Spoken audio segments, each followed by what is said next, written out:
just standing here in Times Square, New York City, just next to this rally taking place here by pro-Israelis, and they are claiming to stop the stabbing taking place in the Holy Land.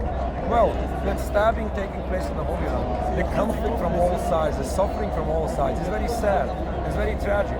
And we are here to say that the reality is that the Zionists ignited the fire now and in the past. We have to understand where all of this comes from.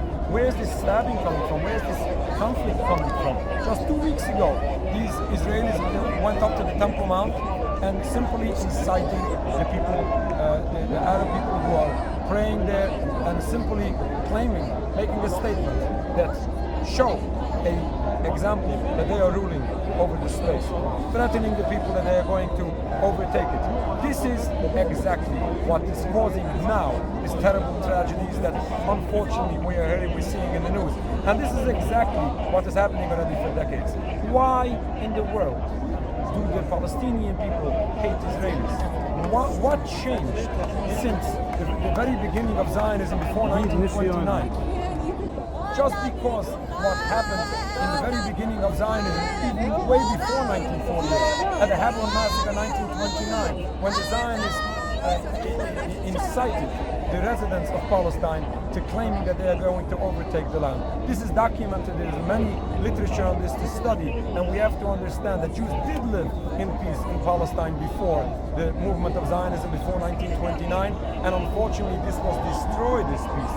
Why in the world? Just because of this nationalism that came, that was initiated by the founders of the State of Israel in the very beginning, and this simply caused all this conflict. And it happens to be that this philosophy of Zionism to build a sovereign homeland for Jews was opposed by all Jewish leaders in the very beginning. Why? Because this is against Judaism. According to Judaism, Jews are in exile. We are forbidden to create a state of our own. We are to live in peace in all lands where we live and respect the rulers and the neighbors of the country. This is exactly how Jewish people conducted themselves in all countries, including Palestine. They respected the people and they were respected by the non-Jewish neighbors. The Jewish people at the time were a very small minority, and despite they were the minority, they were respected and protected. Now again, we are talking about prior to 1929.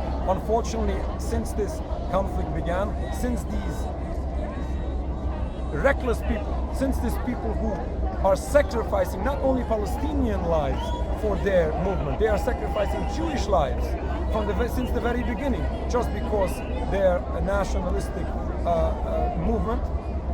Therefore, we unfortunately experience today all these tragedies. We are concerned about the Jewish blood being spilled in the Holy Land. We are concerned about Palestinian blood being spilled. We are concerned about people who are expelled from their lands. We are concerned about people that are imprisoned, political prisoners. We are concerned about all this oppression from the very beginning to the very end. And we say that all of this has nothing to do with the Jewish people. This is a movement of Zionism which does not represent the entire Jewish people. We always need to remember, educate and help other people to understand the great difference between Judaism and Zionism. Judaism is a religion only, with no nationalism to it, no politics, versus Zionism, which is a purely political movement, founded by non-religious people, anti-religious people, an anti-religious movement to fight God and fight humanity. We pray for the speedy and peaceful dismantlement of this political movement of Zionism, the State of Israel. We hope that this will take place soon.